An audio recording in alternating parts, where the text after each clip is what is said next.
Welcome everyone, it's Michael Dehaan, co-founder of Quantum Leap Global, and I've got Serena Parry with me today. How are you, Serena? Hi, Michael. How are you?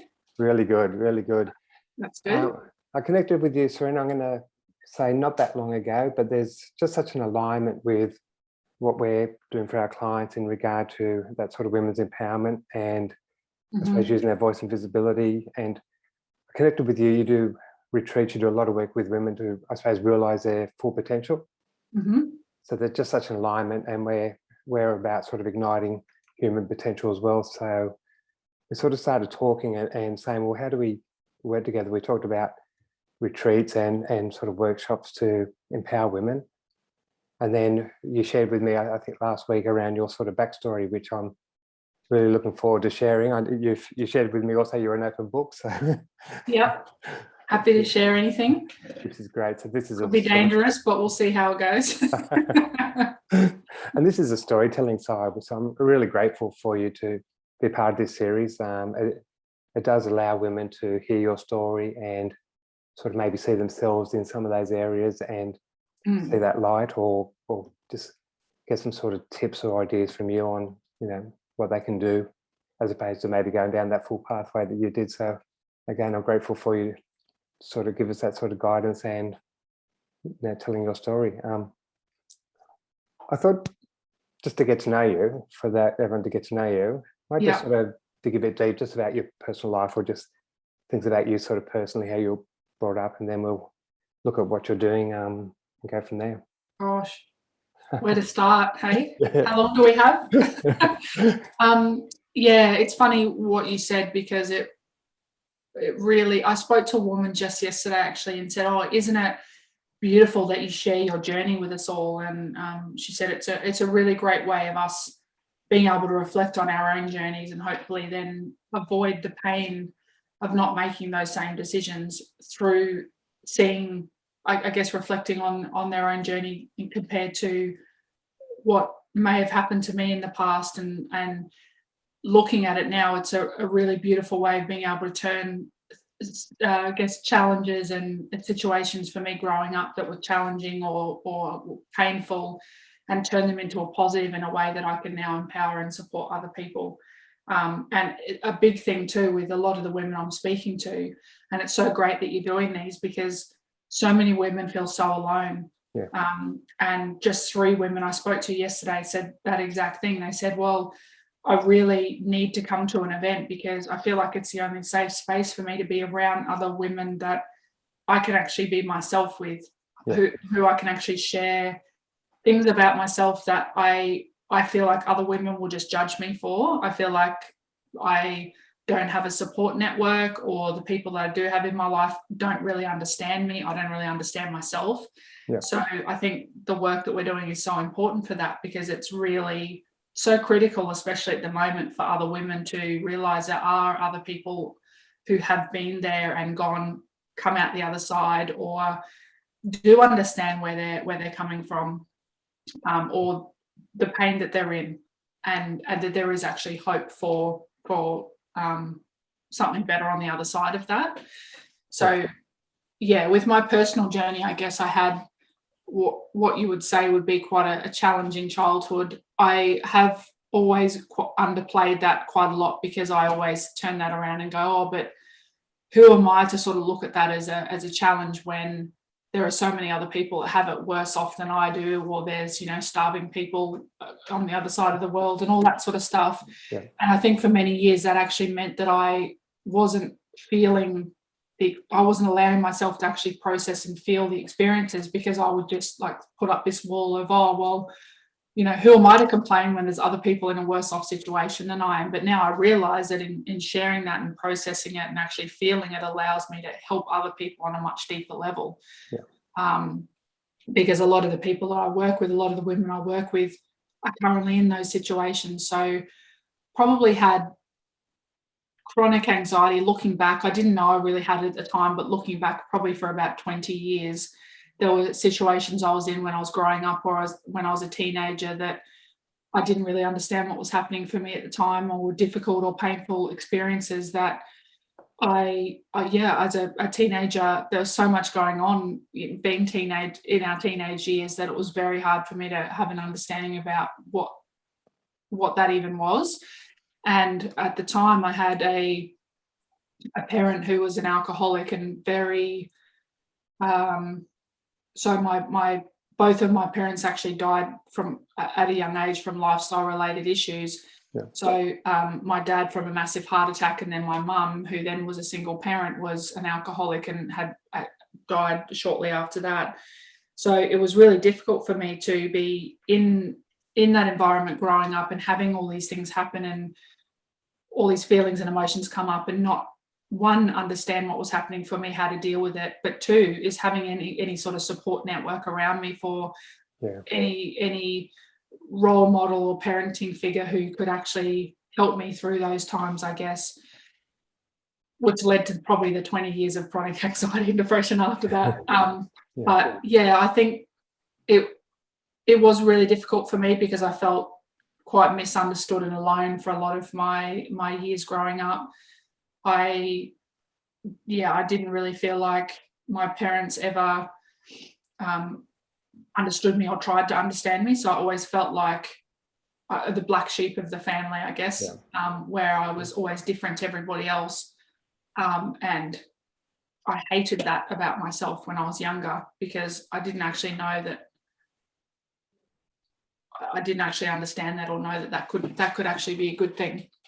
So I'm not really sure where you want me to go with that. And I'm grateful because there's a lot of vulnerability there. So I'm grateful for you sharing that, because I can just feel the energy and the sincerity. So thank you for that. And when we spoke last week, and it's really, I suppose, knowing that sort of background and not having that sort of support. And I was just really interested in the story that you shared about you had a successful business and what happened with that, because and that's what this is all about in regard to how you showed up at that point and reflecting back on, maybe how that sort of came about.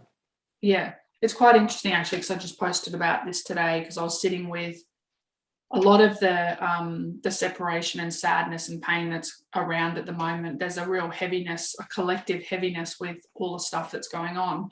And really, I think what has allowed me to get through that in the past for myself, and it's the same feeling that's coming up for a lot of people now, is in being able to come back to ourselves, find a way to actually find some sense of certainty with the huge amount of uncertainty that's around us, coming back to ourselves and finding a place that is certain, or a place that feels good to us despite what's going on in the outside world. So for me, I was able to find that sanctuary, I guess. So despite that, my life growing up was a complete chaos, and there was never any certainty for me, to the point where from a very young age I got very good at reading people, because my mum being an alcoholic, it was like dealing with sort of a Jekyll and Hyde personality, where she would come into the room and I would be like, who am I getting today? Am I getting the angry drunk, or am I getting the funny drunk, or the violent one or the non-violent one?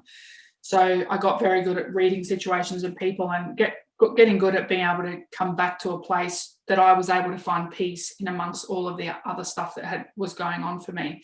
So in those times, I guess it was also in finding ways to be able to feel good about myself and find confidence as well. And so that sort of led me to starting my own business when I was 19. And I really just feel like because when I was growing up, I only just realised this just then, as I was thinking that actually. But what it was I felt like there was really nothing good in my life. I actually struggled until probably my 30s to look back. I blocked a ton of stuff out, for one. So I had to remember things that were happening. And when I did remember, it was so tarnished for me that I actually had forgotten all the good things. And there were good things, but I was very much focused on all the bad and the negative and the challenging components. And that was all I could see from back then. So I guess for me, in starting my own business, was one, it was getting independence for myself. two was finding something good in amongst something that I felt like there wasn't any good in. So it was like a business for me, and this is what it's been like for me since then, is finding a seed of potential or a seed of something really good, and seeing that potential and growing that into something really beautiful and great. And the process of growth for myself in that is that I have to grow myself through those phases of the business. And I think it allowed me, in having a business at a young age, to find that something outside of me, and a way that I could also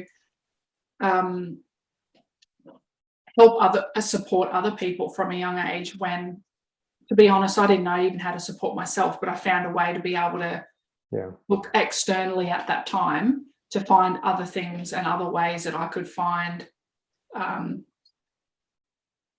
don't even know what the word is,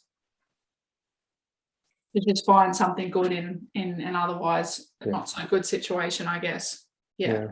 It was interesting. What I reflect from what you shared is that sort of certainty, and people look externally for certainty. Yeah. And you can't control external. Yeah. But internally, and I'm not sure whether you're more talking around meditation or calming methods, or places where you can retreat to, that it's just all about you, which again has that calming effect. But that really resonates with me, that, as I said, I talk to so many people and they're just always looking externally, or when's COVID going to finish, or when's, it's always looking for something to happen outside. Yeah. That they believe then will make them happy and more confident inside. Yeah. It's almost a flip side of that. Absolutely. And I think I posted about this today. I'm probably going to cop some flack for it, but there's always going to be a COVID or a variation of that, to be honest. Like, I know it is at the extreme end for people, but there are always going to be a variation of that going on in some way, that we can look outside and look at pain and sadness and, things that are going on in the outside world, and choose to look at that as something to then, be upset about. And all that really does is, and what this did to me, is all I did was internalize all of that, and then ended up creating pain and distress and disease in my body, because I held on to all of those emotions. And that's the irony of this entire situation, is that all we're ultimately doing is creating more pain for ourselves, because we're internalizing all this anger and frustration and pain that's around, and we're not actually finding ways to be able to find that stillness despite all of that stuff, or even release all of that. It's not to say there's anything wrong with it. This is bringing up a lot of emotion for people, but then how can we actually release all of that, so that ultimately it's not actually slowly killing us from the inside out, because that's essentially what it's doing. That's what I did to myself for 20 years when I was talking about my anxiety and depression. It was in realizing for myself that, because for years I was really just dealing with the physical issues that were going on, and I wasn't even aware of the emotional and mental stuff. And when I then became aware of it, it was quite confronting, and it is for a lot of people. It's uncomfortable to acknowledge and face those things and then process them. But in doing that, I was able to release so much trauma and pain and emotional toxicity that I'd been holding on to for years, that had literally got me to a point where I was pre-autoimmune, had chronic anxiety and depression. I was on medication the doctor said I'd be on for the rest of my life. I was at the GP's office, and he said, I remember being there and him ticking off a list of all the reasons why I was destined to be on medication for the rest of my life. And I felt like at the time he'd given me a jail sentence, like, this is a box of who you are and you fit into this because of this, this and this reason. And that's really all you're ever going to be. That's it for you, And I just, again, I didn't know how to articulate these things at the time, but it was really coming back to something bigger than myself, or finding that place of, I am bigger than this. There is more to this than what is currently going on for me in the external. I am more than this. I don't know quite how to articulate it, to be honest. It's interesting that again, and I read it on your website as well, because I think you shared on your website that you're dealing with the symptoms but not the root cause. And Yeah. I think I just see so much of that there's an obvious symptom. Yeah. Call it anxiety, call it your sort of body's breaking down, whatever the case may be, and it's your body's trying to tell you something. Yeah. You're just dealing with Exactly. the symptoms as opposed to looking within there, because everyone's got a story, everyone's got their sort of dark shadows and that's where you need to go to really heal. Yeah, exactly. Yeah, that's right.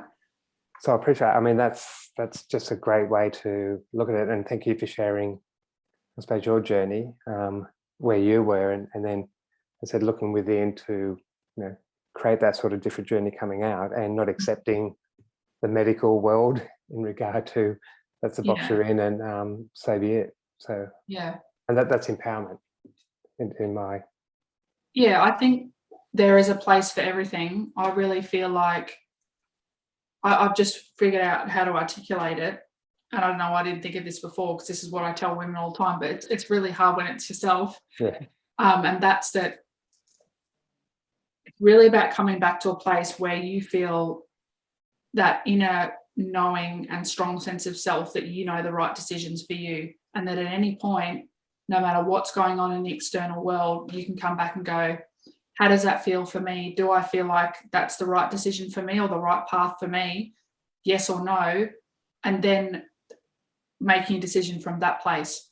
Rather, if I had have made decisions from a place of, and this is a lot of women I speak to now, because we outsource our health and wellness because if someone's been in medical school for 10 years, which I'm not discounting that, there is a place for everything, but we do it too much now. We're so much disconnected from ourselves. And like you said, it's about our body's trying to tell us something, and we actually need to tune inwards, not outwards. We're not looking for the solution outside of us, it's actually inside, and really tuning into what is my body telling me in this moment. Is it saying, well, I should be on this medication or not be on this medication? Should I do this? Should I do that?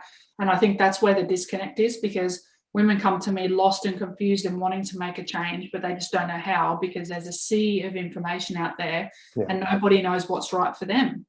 And that's because we're so conditioned to look outside of us for those solutions and go to somebody else to go, oh, can you pin all our hopes on, which I did for 20 years. I pinned all my hopes on this next greatest course or specialist or, supplement or whatever it was that was going to be the thing that was going to fix me. But all of those were just Band-Aid solutions for what was actually going on behind the scenes internally. So it wasn't until I trusted myself that things started to turn around. And when I did that, it became easier and easier, and I trusted myself more and more, because then I realized, oh, okay, this decision has actually led to a positive outcome for me. And that's not to say I still don't make the mistakes, but there's nothing greater than that sense of, no matter what comes my way, I feel like I have the tools and resources now to deal with it, and the confidence to know that what is right for me. And I think if women can get to that place where they know then the right decisions for themselves. I jokingly say to my clients, I'm here to make myself unemployable. And I truly mean that, like it's half joking, but it's actually serious, because I'm not truly helping someone if they're reliant on me and my solutions 6 years down the track. I really want people to come away and go, wow, I understand my body and mind more. I feel like now I have tools and resources that I can take away to integrate into my own life with my family, and this be a lifelong change for me. And so all of that comes around them, starting to make those decisions for themselves, not for anybody else, which also as women, we tend to do that a lot, where we put everybody else before ourselves. That's also got to change, that whole mentality about that, because and it's starting to happen. Like, there's been positive come out of COVID, where women are coming to me now and they're saying, I know that I'm not actually going to be able to be there for my family unless I do this. I know that unless I start to put myself first, I won't even be here for my kids when they're older. So people are really starting to shift that whole mindset about, well, I've got to put everybody else before me, or I feel guilty for actually considering myself. That's a really powerful observation, Serena. I'm going to do a post. I was going to do it today, but it will be tomorrow. But it talks about the societal sort of labeling in the sense there. So, this is how we're sort of brought up. It's been going on for centuries, but I am starting to see a change, but it is very much around having that equality, having that respect. Yeah. And I think when you put yourself first and you look at what's going on within yourself, whether you've got a family or you're in groups or community, that shines out. It does, yeah. And that's we're way better equipped to actually help people coming from that place. Exactly. And I say that to people. I cop a lot of flack from people because I have a 2-hour morning routine. And I have people come to me all the time and they go, I'd never be able to do a 2-hour morning routine because this, and this reason. And I'm like, well, but I have all those reasons as well. But it just got to a point where I chose, it was life or death for me. And I just wish that, I hope that through people like me sharing these experiences and their own personal journeys, that it can mean that other women don't get to that point where they have to do it. Because it's much harder actually coming from a place of you have to do this or otherwise you're probably going to die. Yeah. And it's like, well, if the doctor told you tomorrow that you need to do this thing, otherwise you're going to die, would you do it? Yes. So why aren't we actually doing that more? And it's a case of just starting to cultivate something. It's not about, tomorrow I'm going to go out and do a 2-hour routine. It's just about starting somewhere, even if it's 5 minutes of meditation in the morning, and finding 5 minutes in a day of that stillness and that reflection of that time to ourselves. And then for clients, I say the next week go to 10, the next week go to 15. And it's just about cultivating the habit, also the routine, and also the even just because we spend so much time in flight or fight response, it's even just about creating that habit for our body or mind to be able to sit in that stillness, because most of us can't. Because we're spending, as you know, like so much time externally focused on everything else and everyone else that, we wouldn't even be able to sit in that time for ourselves, even if we wanted to initially, because we're just not used to doing that anymore. Yeah. And it just so resonates with me. So I'm working with a woman at the moment, and she loves yoga. Yeah. And she used to do it every morning, and she hasn't done it for about 6 months, and her body's in pain.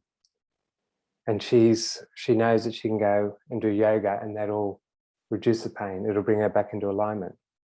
But she's not doing it. Yeah.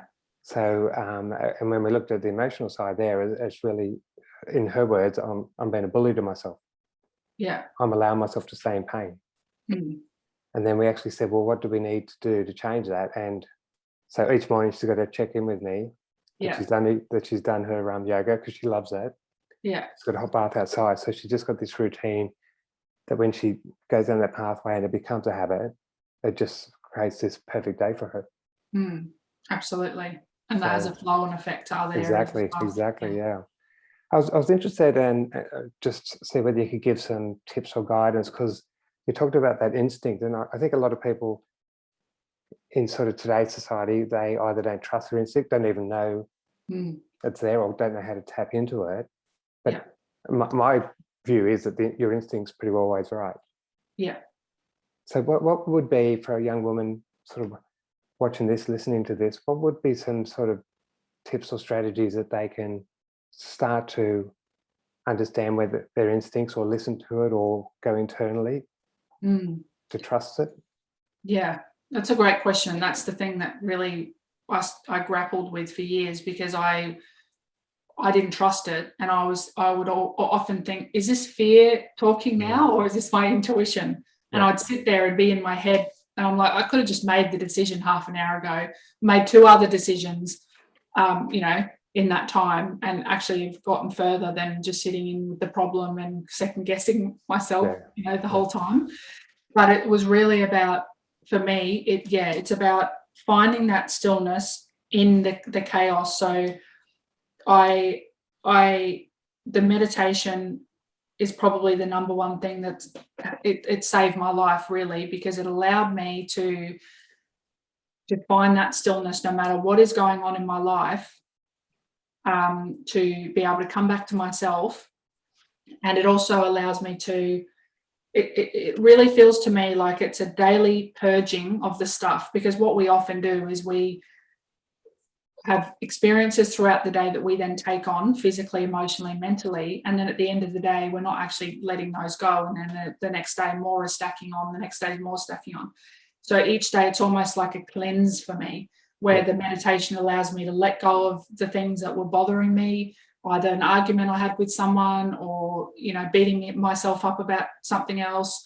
It allows me to come back and find that stillness again, to also come from a place that isn't in flight or fight. It's a calm place of, it's like a restful awareness. Then and then I can trust myself more, because number one, I'm letting go of the things that I was holding on to before.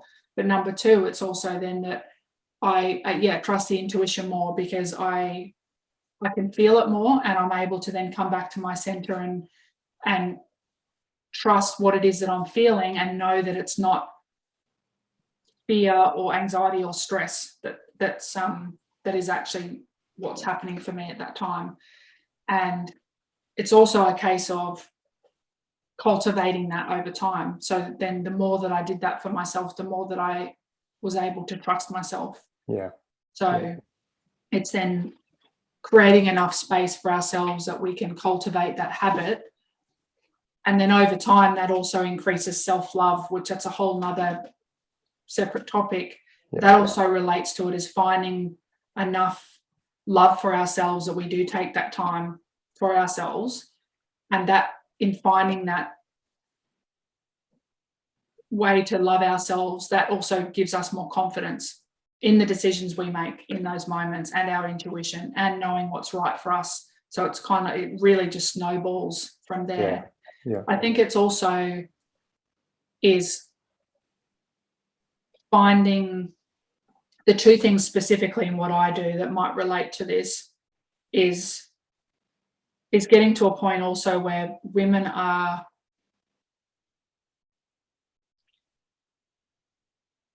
getting an understanding of their own uniqueness and their individuality, and actually understanding that and being okay with it and accepting it, and then getting to a point where then they can love that. So it's always like a comparison piece of my sister and mother and friend and all of this, but I talk through specifically anyway with Ayurveda, it goes into the body types, and it's about, well, what is good for you isn't necessarily what's good for somebody else. Or you being a size 14, and somebody else being a size 8, that could be, somebody could be a really healthy size 14, and somebody else could be a really healthy size 8. And it's not about, well, who's better. There is no right or wrong. It's about actually understanding their own uniqueness and individuality, and being okay with that, and then tailoring a lifestyle that actually fits them. And also more of a holistic approach. I think there's a lot of focus on the body, which also takes us away from that, as you would know with the work that you do, takes us away from that emotional and mental part that is so key in being able to tune into that intuition and confidence around what is right for ourselves. Because it becomes all about where our body is just this manufactured, like a mechanical thing that we have no control over. And where it's basically what we have, we're stuck with. But we are so much more than just our body. And I think if women start seeing ourselves more as a holistic, multi-dimensional being that is also our spirit, or whatever our belief system is with that, or our soul, or connection to God, or whatever that is, our emotions and our mind, and following a lifestyle that is holistic in that way, and looking every day at making decisions that actually heal us in all of those areas, that also allows us to get more confidence around ourselves, because that allows us to come back to our center, if that makes any sense. No, that it does for me. So. Hopefully someone else gets it as well. I'm going to put you on the spot. So what would you tell a 23-year-old Serena? What one piece of advice would you tell her that would just make such a difference? I really think it is about, for making any decisions, is getting to a point where we can love and accept ourselves and make decisions for ourselves without and checking in with how that actually feels for us rather than it being an external decision. So what I mean by that doesn't make much sense. What I mean by that is, so I made a decision at 19 to get breast implants, and I got a lot of cosmetic surgery throughout my 20s.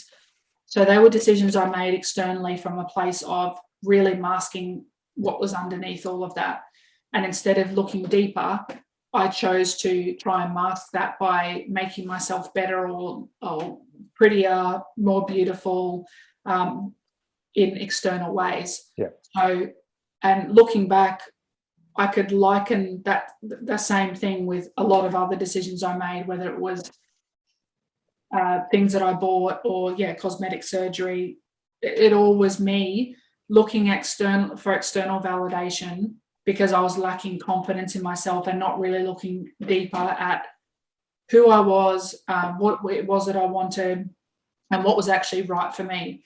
So the number one thing I say to clients now is nobody knows you better than you, including me. They just don't feel that way at the moment because they've gone so far off track from that sense of who they are that they feel like they need me. But all I am is a guide to get them back to that place where they are like, yeah, I know who I am. I know what I want. I know what I don't want.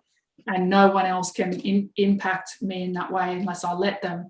I think it's really just cultivating that from a younger age, because I feel like I wasted so much time, energy, money, searching for all these external solutions, when really all it was is about finding that time to connect back to myself and really taking the time to feel the emotion around it too, and going, well, emotion, I've also realized emotion's not a bad thing, and I've having anxiety and depression for so long in the past, a lot of people look at that as a negative thing, but really it was just my body and mind telling me that there was something wrong going on, and I just wasn't listening. So it got worse and worse and worse.